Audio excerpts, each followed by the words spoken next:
G'day guys, how you going? Welcome back to the channel. My name is Sean and today we are doing a PC transplant. We are taking everything out of this Fractal Torrent compact case. So taking everything out of this and putting it into this. This is the Thermaltake Divider 370TG. TG is for tempered glass and this is the white edition. And we've also got these really cool fans from Thermaltake as well. These are the SWAFANS.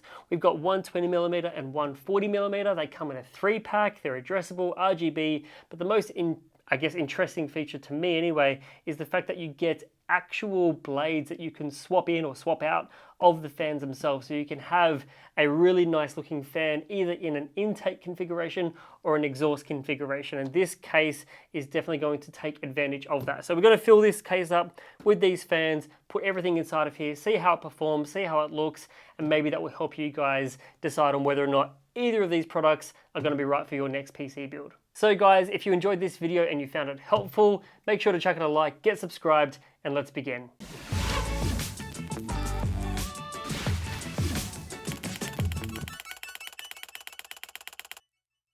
So here we have the Divider 370TG.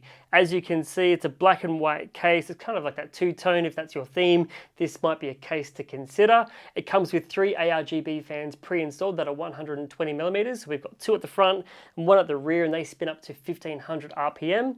But what we're going to do is take those fans and put it on the top as an exhaust to exhaust all the hot air from the system. And we're going to install these SWAFANS, which as you can see are a little bit different to your normal sort of case fan. So these spin up to 2000 RPM. They come in a 3-pack. We've got a 120mm and a 140mm. And basically the fan blades that come pre-installed in the box are the exhaust fan blades, and they have a black sticker on them. And then you have these intake fan blades that you can swap out. So that way you don't really get like, you know, that ugly side of the fan no matter where you're putting it into the system. So that way you have the nicest, I guess, view of the fan and you don't see, you know, all the stickers and the cables that are not sleeved. So the case itself is $169. The 3 packs of the fans, it's quite funny. The 120 and the 140 mils are respectively about $169 each as well for a 3-pack, which is definitely up there if I'm being honest. But when you consider you're getting a whole extra set of fan blades, so you don't have to look at the, I guess, ugly side of the fan, and you get ARGB, they're nice and quiet, they spin up to 2000 RPM. I think it's actually not a bad deal. You know, if you're competing with brands like Lean, you look at their 3-packs or Corsair, it's not an unreal expectation to sort of pay this amount of money for this sort of amount of features, if that makes any sense. So we're going to put the 140s in the front, the 120s along the side and the back. We're going to have a really nice looking PC, and I can't wait to take everything out of mine, get this put in, get it installed, and see how it performs, see how it sounds, and most importantly, see how it looks. Alright, so before I get into the whole PC build, I do just want to take one more moment just to show you guys how easy it is to take out these fan blades. So as I mentioned, the one that's in here at the moment is the one that is for exhausting air through your system. So that's how the fan blades are configured at the moment.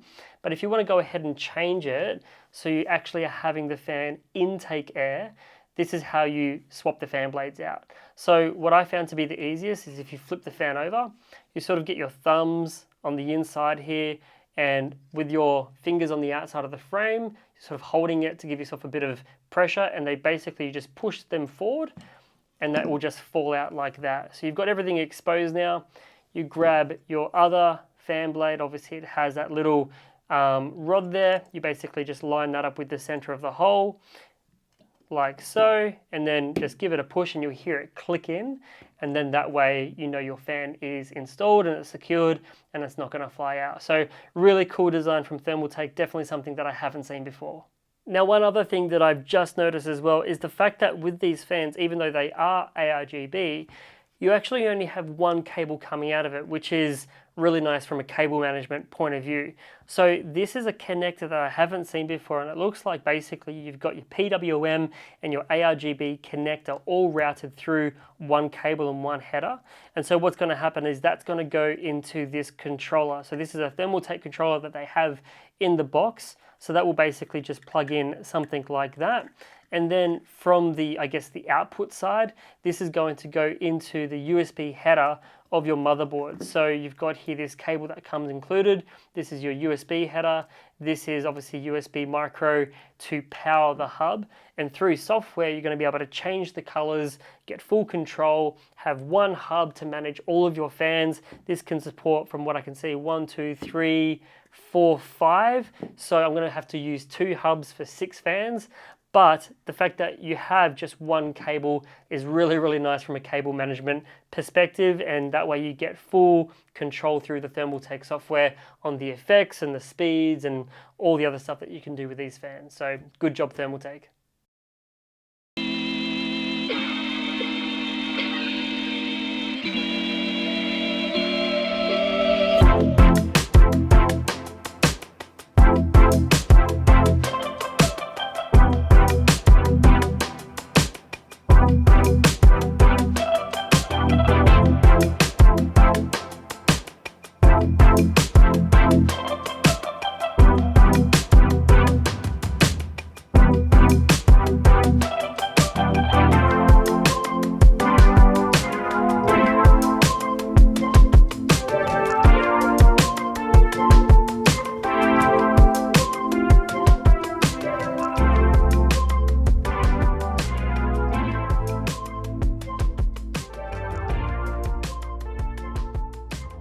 Alrighty, so the PC build is done and we've put everything into this Thermaltake Divider 370TG case in white, and with those SWAFANs installed as well. I think this PC has turned out and looks pretty freaking incredible.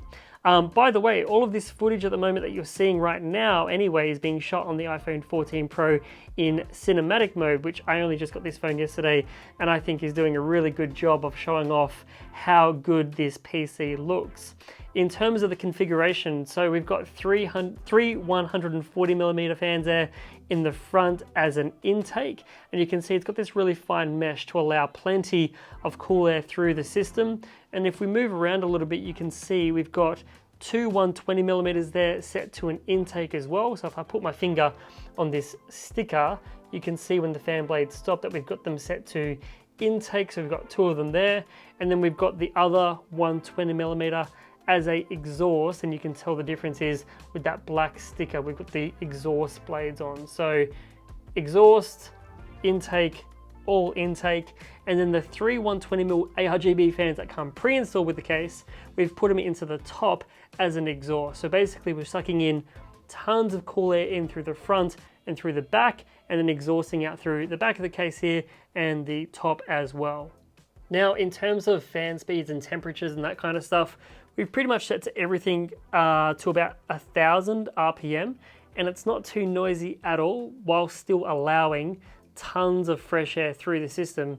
And with GTA 5 at 4K on a 27-inch screen, absolutely cranked all of the settings to sort of push the GPU and CPU as much as possible. And I mean, this game still looks really, really nice. Kind of goes in theme with the PC at the moment. The GPU and CPU temperatures, we've got 73 on the GPU, 75 on the CPU, and that's with the side panels off. And with the panels on, you're literally only adding a couple degrees Celsius to either CPU or GPU, which is perfectly acceptable. Now, if we go around to sort of the front, or the back side of the case, I should say, this is where the ugly side is, I guess, with all the cables and everything else.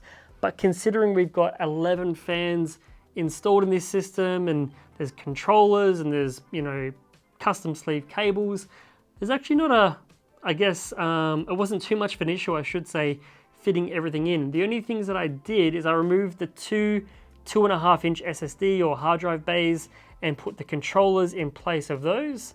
And then I removed the 3.5-inch drive bay down the bottom here, just so that this bottom 140mm fan has the best possible chance of cooling the power supply and the graphic card as well. So all in all, not too hard to fit everything in, and plenty of ventilation allowed through these 120mm fans on the side. So guys, let me know what you think as I move back around to the front of the PC. I think, you know what, there's not going to be too many people who won't want to have a PC like this in their room, and I know it's expensive if you add up all the fans and the case and everything else, but if you are literally just looking for a case between that sort of $150 to $200 mark, this Thermaltake one is a really, I guess, good case in my opinion to maybe check out, because you do get 3 fans, you get plenty of ventilation, something that looks a little bit different. You've got that white and black two-tone with a tempered glass side panel. It is a really good case for the money. And then if you want to add in the fans later on down the track, you can totally do that. Alrighty guys, so that's pretty much it for this video. Let me know what you think of this build down in the comments section. Maybe chuck it a like if you enjoyed this video as well. Big shout out and thank you to Thermaltake for sending over the case and the fans for me to share with you guys, because I think if you're planning a PC build and you're looking for a case at that sort of $150 to $200 mark, this might be a good contender, and those fans might be something that you want to add in later on if you really want to go all out with the most, I guess, customizable RGB PC possible. So big shout out and thank you to Thermaltake. If you did enjoy the video, make sure to get subscribed, chuck it a like, and I'll see you guys in the next video. Cheers.